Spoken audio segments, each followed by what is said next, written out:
Hey guys, Kapper here, and the time has finally come for the update on what we thought was going to be our next rehab property, that cabin with 40 acres.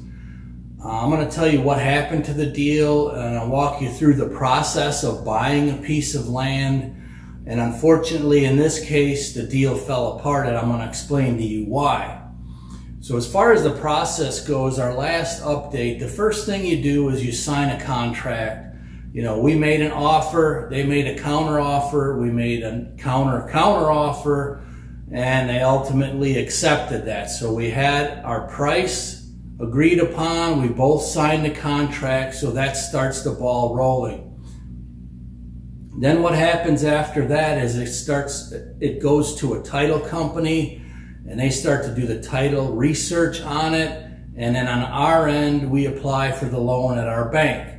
So I'm going to walk you through that really quick. Most of the mortgages now are online, which does make it pretty easy to fill out the applications online. All right, so the next step in buying a piece of property, we got the contract signed.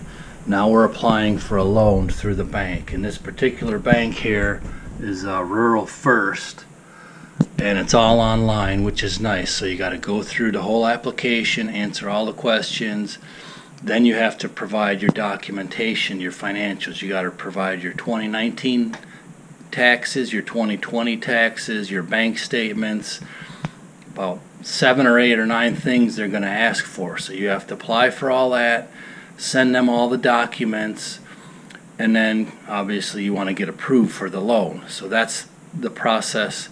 Right after you purchase, you need to apply for a loan right away, because usually you only have like 10 days for your bank to provide it's a letter of certificate or a letter of confirmation saying you're approved, you know, for this purchase. Otherwise, they can back out of the deal. And then you have to get them documents. You know, they're going to want your pay stubs for the last 2 months. They're going to want your bank statements. I mean, you pretty much have to give them everything except for your firstborn, but that's just how it is these days. Because of the financial crash, you have to provide a lot of financial information to get a loan.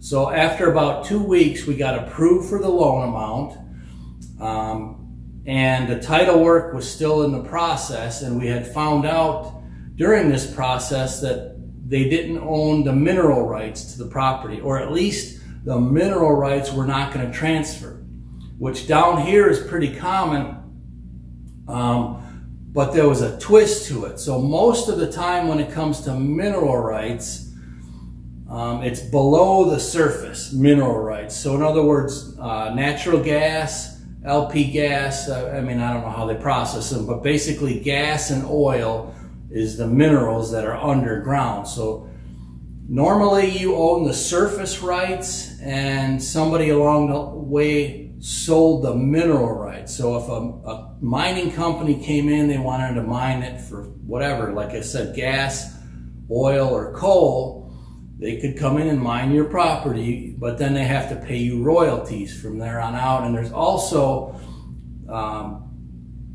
reclamation things they have to do. If they wreck a certain amount of ground, they have to fix it, and they can't mine within so many hundreds of feet within a home and stuff like that. But during the process, we found out that they had sold off the surface mineral rights. What that is down here, it's called fluorospar, and fluorospar is the thing that they put in the steel to make it harder.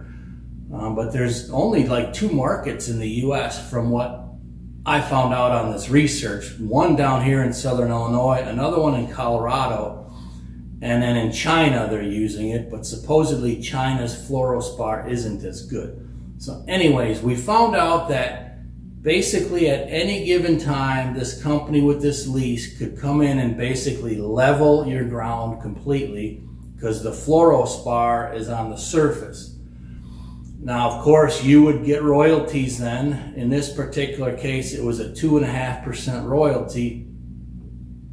But after considering it, they also paid, I think, $1,000 a year for this lease. And the lease could go out to 50 years. So right away we would have earned $1,000 a year of income, which is not bad for a 40-acre parcel if you were going to keep it for the long term. But our goal was to rehab this house and try to flip it and try to make a little bit of profit along the way.